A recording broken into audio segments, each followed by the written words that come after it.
was that singing again? I lay in my bed in the darkness of my room, goosebumps rippling my flesh as the grating, high-pitched lullaby echoed from the living room.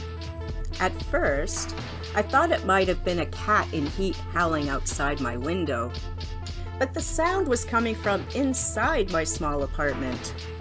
Sighing, I threw back the covers and slipped out of bed to follow the sound. It was sticky hot in the apartment, as always, and I wiped my sweat-soaked hair from my eyes as I stumbled out into my tiny, narrow hallway. The living room glowed faintly, with the full moon shining through the shears. The haunting noise screeched higher, and then stopped as I entered the living room and turned to face the couch. It made a horrible, twisty, Tim Burton-esque shadow, so I flipped on the overhead light. "You," I said with gritted teeth.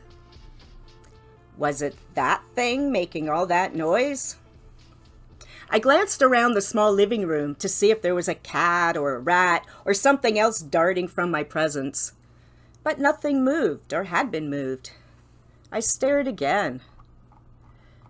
I picked the huge heavy thing up and examined it for a music box contraption of some sort.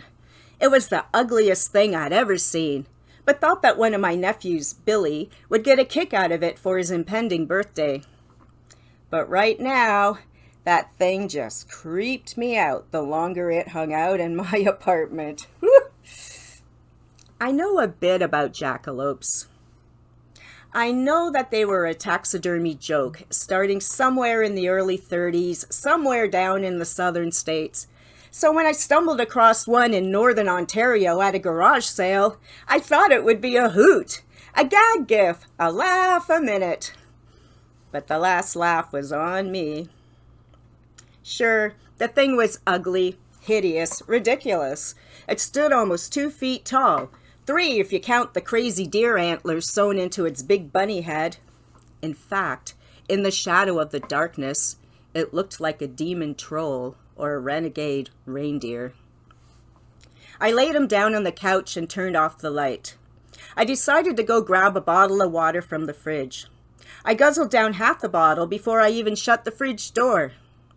Pressing the bottle against my forehead felt refreshingly cool in that tropical jungle I called home. Jackalope. Big, tall bunny with antlers sewn on top. Hilarious!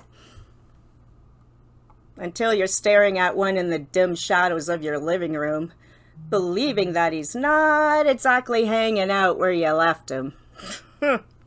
Jackalope lay on the floor, his smooth ebony eyes staring unblinkingly at me. I thought he winked at me, but I realized it was just a shimmer of moonlight, a slight lilt of the shears on that hot, windless night. The heat, the creepiness of the doll. My mind was playing tricks on me. So I returned him to his rightful spot on the couch and turned him so that he could see out the window. The damn thing was heavy, and maybe that's how he'd fallen over. Though you'd think something that big would make a thumping sound landing on the floor. And wouldn't those antlers clatter or scratch on the wood? I was only about 4 feet away with my nose in the fridge. Wouldn't I hear a 20-pound doll fall onto the floor? I righted him up, checking him securely. "Now, you watch the pigeons when the sun comes up," I suggested. I double-checked that the TV and the radio were off. I looked back at Jack again as he stood regally staring through the curtains at the city below. I returned to bed, a cold sweat causing me to shiver. My nerves were shot. I was beginning to fear that damn doll, but it was better than it was out there than in the room with me. I hoped that there would be no more noises that night, but I still tossed and turned, bracing myself for that eerie song that never came. After a restless night, it was finally morning. I could finally justify getting up and starting my day. When I got up, I went to see him first. And in the light of the day, Jackalope wasn't that scary. He still kept sentinel where I left him, his expression grim, not a peep from his little sewn-shut mouth. I even talked to him while I made my coffee and asked him if he'd like some veggies. He didn't answer me, of course, and I poked around to see what I even had in my fridge that would resemble a vegetable. I wasn't the best shopper, cook, or healthy eater, but I did keep a stash of veggies in the freezer for the odd day that I might actually eat them. I opened a bag of mixed veggies and another one of baby carrots and poured them in a bowl. For a second, I debated microwaving them, then got a grip. Hello, you're gonna microwave food for roadkill?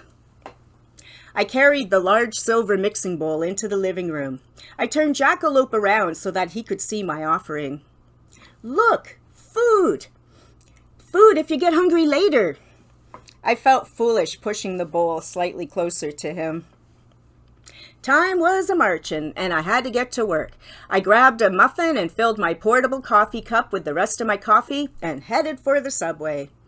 I could barely stay awake at work, images of jackalopes running through my head.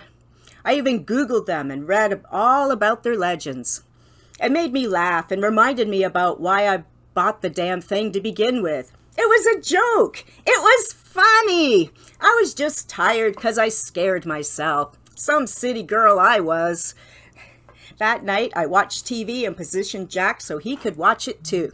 Maybe watching a bunch of sitcoms would be relaxing, and I could sleep. As I sat there, I noticed the bowl of veggies I'd put out for Jack that morning was empty. I looked over at him. He said nothing, but continued to watch TV. So, I guess you liked the food, I asked. I don't know if I expected him to answer or not. I likely would have had a heart attack on the spot if he did. You'll like my nephew. He's going to be 11. His name's Billy, if you care. I laughed at myself. Why do I care what Jack thinks?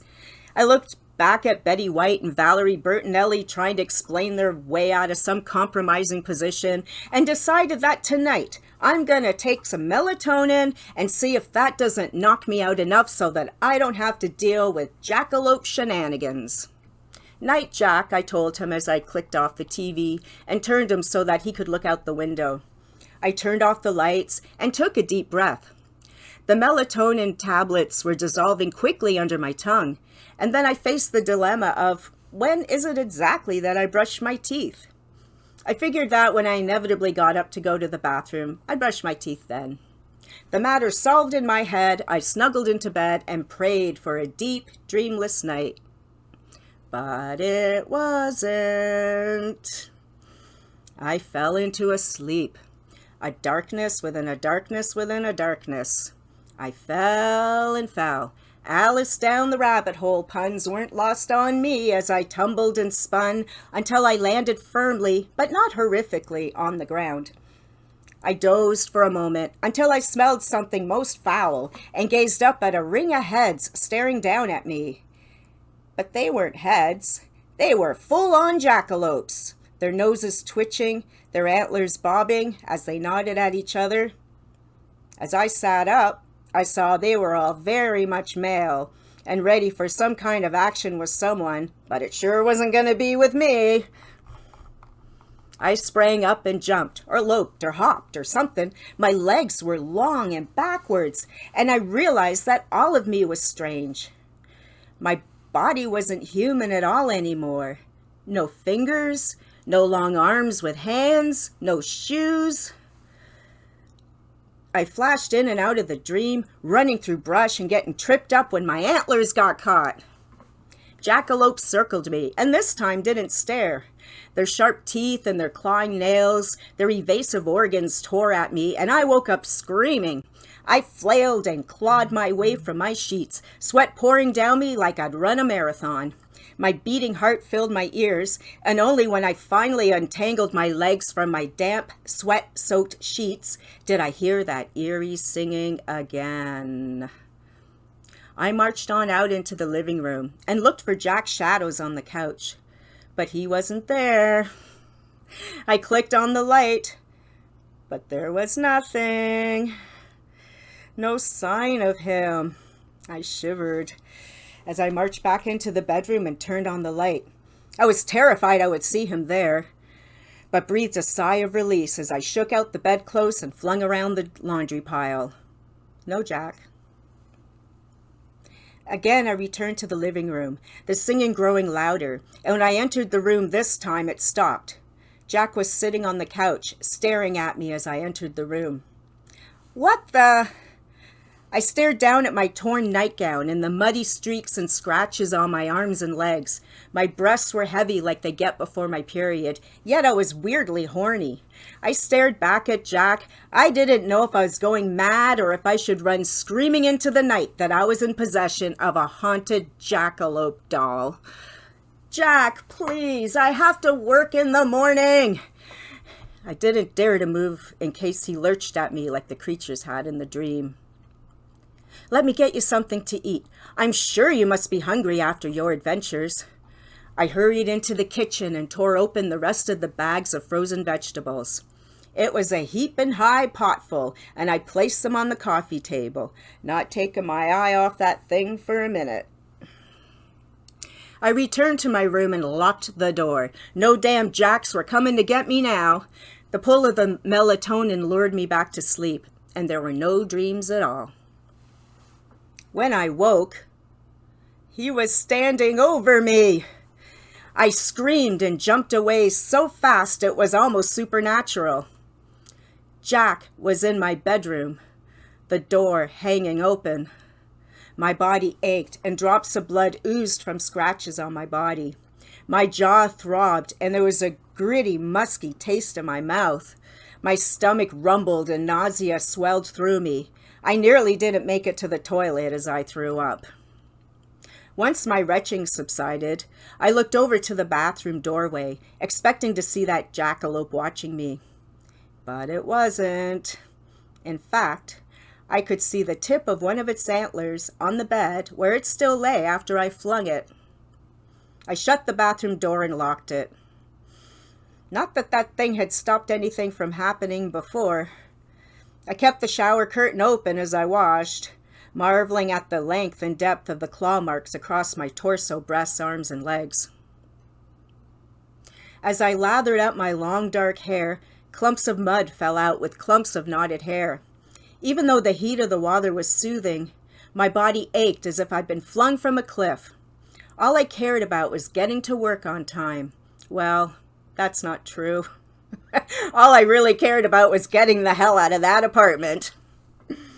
Refreshed from the shower, I decided I would get dressed as quickly as possible and treat myself to a fancy-ass coffee and a big carrot muffin in a cafe, and worry about my makeup in the cafe's bathroom.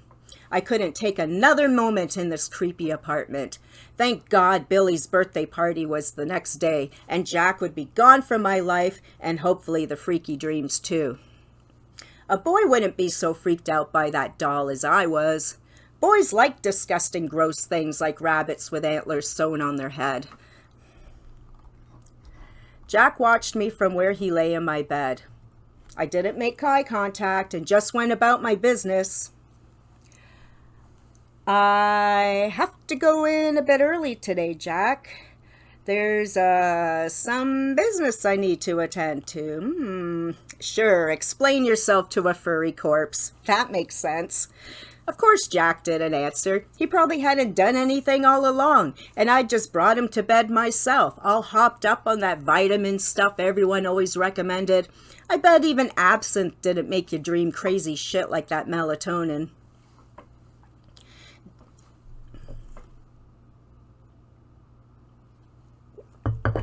Sorry. The air was thick with the humidity of an impending thunderstorm.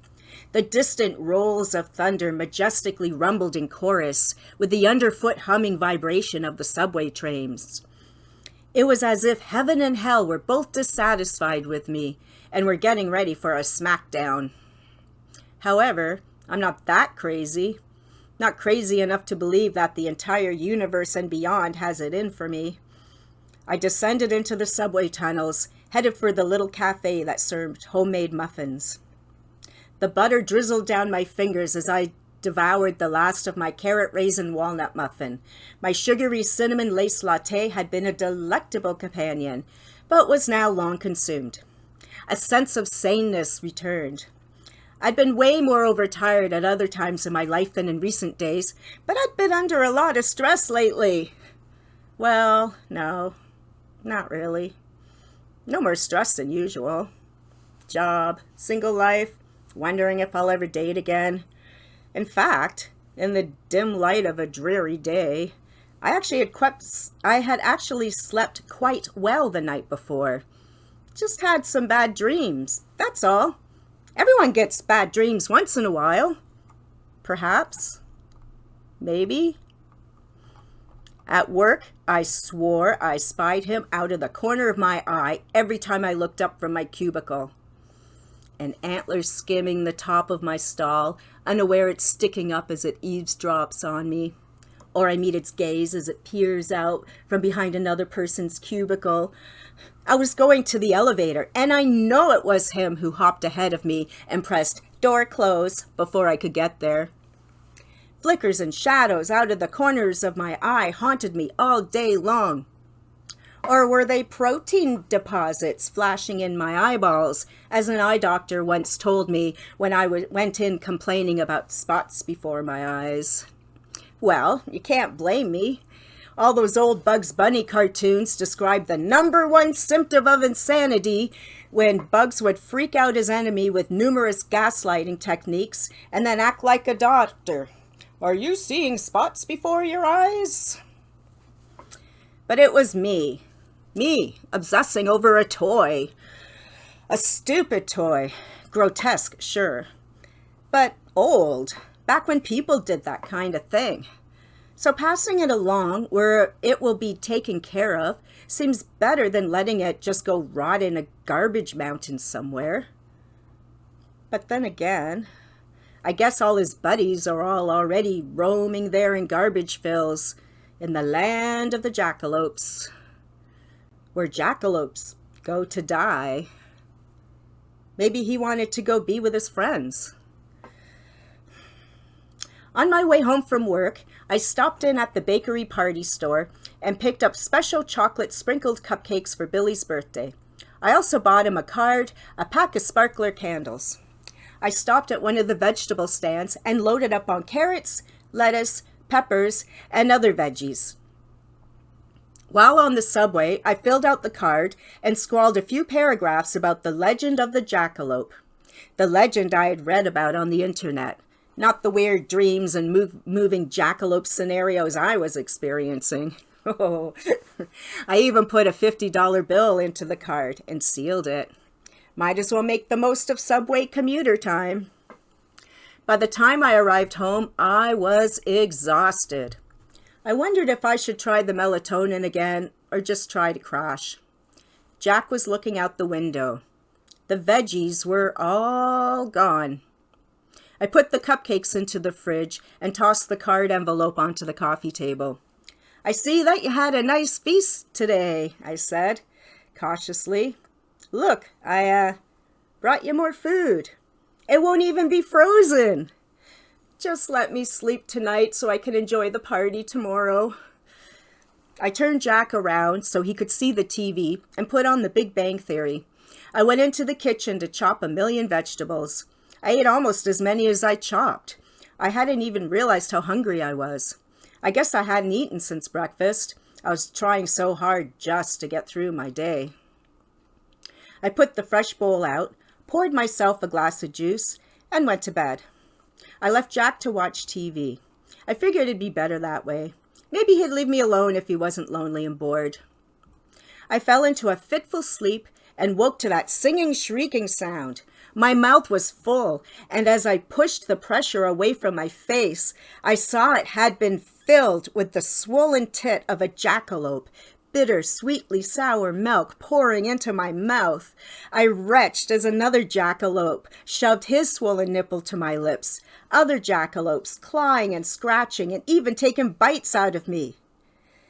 Despite the horrible taste of the jackalope milk, my senses were starting to take on a Pink Floyd, Jimi Hendrix, are you experienced on the dark side of the moon kind of overtone. Though I'd never tried S&M type practices, I was now appreciating the pleasure-pain paradox. These creatures were mauling me, hurting me, yet also pleasuring me. And the longer it carried on, the more endorphins kicked in, and the more I wanted it. It was only a dream. I knew it had to be the melatonin, a side effect from the other nights. I was freaked out by that doll, and so gave myself night terrors, coupled with that drug that isn't a drug, that is worse than a drug. Once that doll is safely with Billy, my worries will be over. I kept waiting to wake up as jackalope after jackalope had his jackrabbit way with me. A strength grew within me, a lust for more power, a lust for more lust, a lust to finally shake off these jackalopes and get on with my day.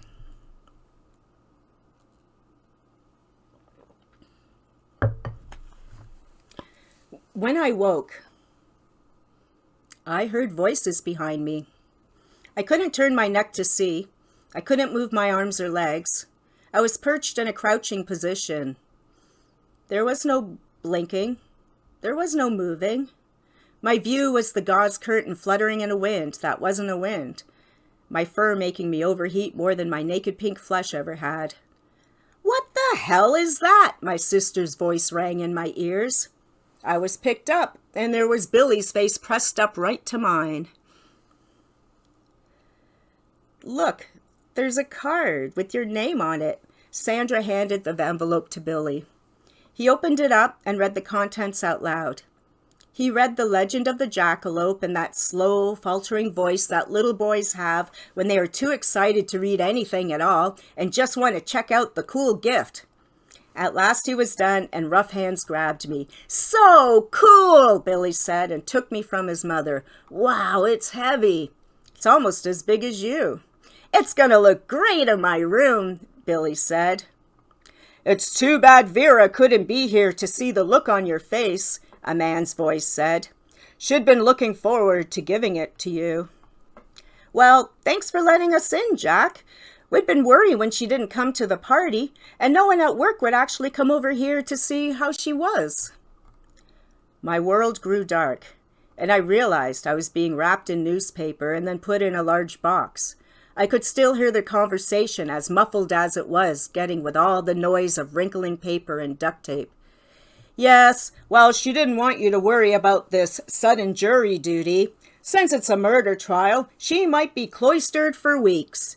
Top secret. Even I'm not supposed to know, but I figure I should tell you since you're so close and all," the man said. Was my sister actually giggling at that douche? "It's nice that she has a friend like you who can watch her place until she returns," Sandra said. The rest I never heard. What does it matter? I know what's going on. Life goes on, or death, or limbo, or whatever hell kind of existence I'm existing in. When Billy's asleep, I go crazy with wanting to jump around and get laid, but I'm nailed to this stupid board. I sing loudly, the notes that Jack used to sing, ringing easily from my unfamiliar throat. My body throbs with unrelinquished tedium, but there's nothing I can do. Sometimes another jackalope will slip into the open window and have his way with me. I can't do anything. I haven't mastered the magic of movement whenever I want. Just yet. So I wait. And watch Billy do his homework, and play video games, and play with himself, and snore. As time drags on, I see a rhythm. During a full moon, anything can happen. I too can run in the fields and hump whoever I want. I can sing and laugh and mock humans or love humans. I can vent my frustrations in a short but eventual window of opportunity. My multiple breasts are heavy with milk that everyone wants because it's an elixir of passion. All jackalope milk is, which is why everyone is always clawing each other to get drunk on milk and then get off on each other. I look forward to those full moons most of all. The daytimes are far more grueling than the nights. I'm usually used as a laundry hamper for sweaty hockey socks and jock straps and can't see anything that's going on. Most of the time there's no one there at all. No one to look at. All I smell is dirty feet. Now and again the family cat comes over and takes a piss on me. It tries to hump me too, which I don't mind as much as being pissed on. But in my head I'm laughing. Be a real Jellicoe cat and dance in the light of the Jellicoe moon with the Jackalopes, you stupid cat, stuck here. But he's too proud to deal with the likes of me, except when he wants to sharpen his claws on my antlers. But I'll bide my time. I love my nephew and would never hurt him. Ever. No matter what curse I have to endure in the meantime. However, Billy has to grow up sometime, and once he does, he'll bring a girlfriend over, and then the real magic will begin. But in the meantime, I'll run with the jackalopes in the full moon. It's not so bad.